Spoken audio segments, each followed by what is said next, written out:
Ukraine रूस के युद्ध का गहरा असर खाद्य तेल बाजार पर महंगाई के रूप में पड़ा है। इससे बरेली की बाजार में खाद्य तेलों में उछाल के साथ जमाखोरी शुरू हो गई है।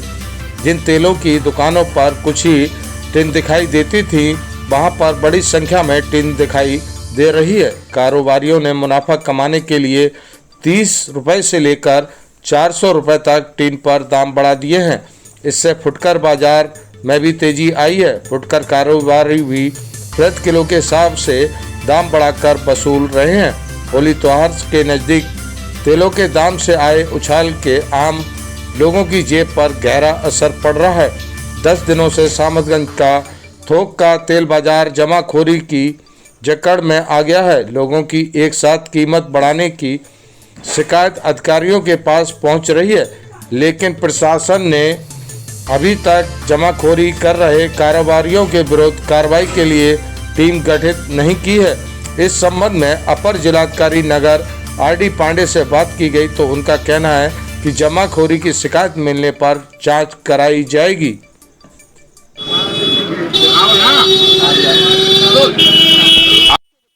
रूस और यूक्रेन में इस समय युद्ध चल रहा है। आज 11वां दिन है। बरेली में महंगाई बढ़ी है, जो कि सरसों तेल हो या रिफाइंड हो, जो पहले रेट थे, कुछ दिनों में रेट की बढ़ोतरी हुई है। चाहे खाद्य सामग्री हो, कैसे लोग त्योहार मना पाएंगे, क्योंकि आने वाले समय में होली का त्यौहार है। अभी से महंगाई बढ़ गई है। हम जानते हैं एक दुकानदार से कितनी महंगाई बढ़ी है और कितना असर है। क्या नाम है आपका? मेरा नाम अंशु है। कितनी महंगाई बढ़ी है, क्या असर पड़ा? इस 15 दिन के अंदर 400 रुपये टिन बढ़ चुका है। मतलब 140 वाला तेल आज 165 160 रुपये है प्रति लीटर।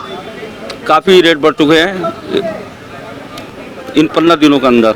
इसलिए ग्राहकों को बहुत ज़्यादा ही दिक्कत हो रही है, और जो रोज़ के कमाने खाने वाले हैं उन्हें कुछ ज़्यादा ही दिक्कत है। जिस हिसाब से महंगाई बढ़ गई है, 5 किलो ले आने वाला 2.5 किलो, 1 किलो ले आना व्यक्ति आधा किलो ही लेके जा रहा है अब मार्केट में। तो इससे कहीं ना कहीं माना जाए कि दुकान पर भी असर पड़ रहा है, क्योंकि पहले जितना अधिक तेल खरीदते थे, आज आधे से भी कम तेल खरीद रहे हैं लोग। त्योहार आ रहा है, इस वजह से कम खरीदारी की जा रही है। बिल्कुल, ये सही बात है कि इस टाइम सेल आधी भी नहीं रह गई है महंगाई की वजह से। क्योंकि पहले जितना तेल निकलती थी खपत की, उसकी अब आधी भी नहीं है। मतलब 35% समझिए, इस टाइम 40% सेल रह गई है। तो इस महंगाई बढ़ने से दुकानदारों पर भी असर पड़ा है कि दुकानदार अपनी दुकान का किराया हो या किस तरीके से करना पड़ रहा है? दुकानदारों पड़ा बस यह है, ग्राहक को संतुष्ट करना पड़ा समझा के, लेकिन ग्राहक यही समझ है कि महंगाई हुई कैसे क्या, तो हर बारे में दुकानदार को समझाना पड़ रहा है सब कुछ। हमारे साथ में कुछ और भी लोग ग्राहक खड़े हैं, उनसे जानते हैं। मैडम, क्या नाम है आपका? प्रेमलता। मैडम, जो अभी बीच में रेट बढ़े हैं, और क्या कहना चाहेंगे, किस तरीके से त्योहार मनाते हैं? अब महंगाई हो गई तो कैसे इंसान मनाएगा, तो है ही महंगाई की, उसमें क्या करें, मजबूरी है। आप क्या लेने आई हैं? तेल रिफाइंड लेने आए थे, तो उस पर हाँ बहुत पैसे बढ़ गए, 750 का हो गया। भाई साहब, क्या नाम है? रूपम गुप्ता। अभी जो महंगाई बढ़ी है कुछ दिनों में, क्या कहना? महंगाई तो देखिए सतत प्रक्रिया है, ये तो बढ़ती है और बढ़ती रहेगी, इसको कोई रोक नहीं सकता। अब ये बीच बीच में या तो ये है रोज 1 रुपया बढ़े, या कभी बीच में झटके से बढ़े। बौर आता है आम के पेड़ पे तो इकट्ठा आता है एकदम से। जो चीज़ें पब्लिक को मिलती हैं उसको तो कोई कुछ नहीं कहता। जैसा माना जाए, जो दुकानदारों का कहना है कि 30 रुपए से लेकर के 400 रुपए तक की खाद्य सामग्री हो, या दाल हो, या चीनी हो, या तेल हो, क्योंकि होली का त्यौहार आ रहा है, तो किस तरीके से लोग त्यौहार मनाते? देखिए ऐसा है, एक बजट नाम की चीज़ होती है, और 10% 20% लोगों को अपना बजट मेंटेन करके रखना चाहिए। आज तक आप बताओ, मेरे ख्याल से आप 5-10 साल से हो गए इस पब्लिक लाइन में, किसी ने ये बताया है कि मेरी आमदनी कितनी बढ़ी है? आप बताइए।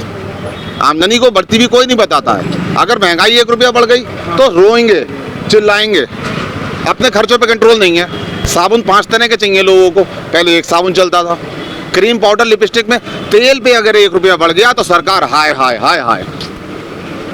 क्या नाम है आपका? विजय कुमार। आप भी क्या लेने? मैं तेल लेने आया हूँ। तेल लेने जी। जो अभी तेल पर रेट बढ़े हैं, क्या तेल पर रेट बढ़ने का एकदम आर्थिक स्थिति में काफ़ी प्रभाव तो पड़ा है। ठीक है, इस बात को मैं भी महसूस करता हूँ।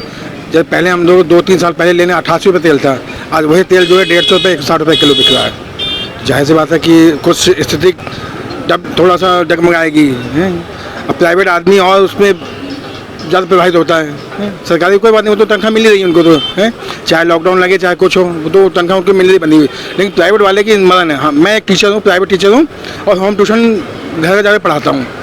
अब प्राइवेट काम है, ट्यूशन ये सोचते कि यदि तो बाहर से आया है, बस 2-3 महीने पढ़ाया, ठीक है, जहाँ लॉकडाउन लगा ठीक है हम दूसरे टीचर देख लें, आप घर बैठिए, मैं तो पैदल वही तो। भाई का कहना है चाहे लॉकडाउन हो या वो जो सरकारी सैलरी पा रहे हैं वो तो एक तरीके से त्योहार सही तरीके से मना पाएंगे, लेकिन जो किसान है या बेरोजगार है या दैनिक मजदूर है जो मजदूरी करके किस तरीके से त्योहार मनाए, एक भाई से और जानना चाहेंगे। जी मैं भी तेल लेने आया हूँ यहाँ पे, और जो कंडीशन भाई की, हमारे भाई हैं हम दोनों, हमारा दोनों को यही प्रोफेशन है टीचिंग का। तो मैं भी होम ट्यूशन देता हूँ और घर पे बच्चों को पढ़ाता हूँ। तो हमें पता है कि हम अपना घर कैसे चलाते हैं इस महंगाई के दौर में। पहले कितना तेल खरीदते थे और कितना खरीदते? पहले हम ले जाते थे 4-4.5 किलो तेल ले जाते थे, 80 रुपये किलो था, 80-85 हुआ। फिर तो लॉकडाउन के चक्कर में एकदम 150-180 पहुँच गया। तो खपत हमने बहुत कम कर दी घर में भी। अब वाइफ की वही रूटीन था, ज़्यादा तेल में बनाना, फिर उसमें भी घर में भी थोड़ा ग्रह क्लेश होने लगा कि भाई इतना कम क्यों ला रहे हो, या क्यों। उन्हें क्या पता होता कि कैसे कमाई होती, कैसे कमाता है आदमी, कैसे क्या करता है। उनको तो अपना वही भरपूर चाहिए होगा जो घर में लाना होता है। भाई ने सही कहा कि महंगाई का असर पड़ रहा है, जो कि पहले 4 से 5 किलो तेल खरीदते थे, इस बार कम खरीद रहे हैं क्योंकि और भी त्यौहार है, सामान लेना है, किस तरीके से त्यौहार मनाया जाएगा और इस महंगाई पर कब रोक लग सकेगी ये कहना मुश्किल है। बरेली से प्रवीण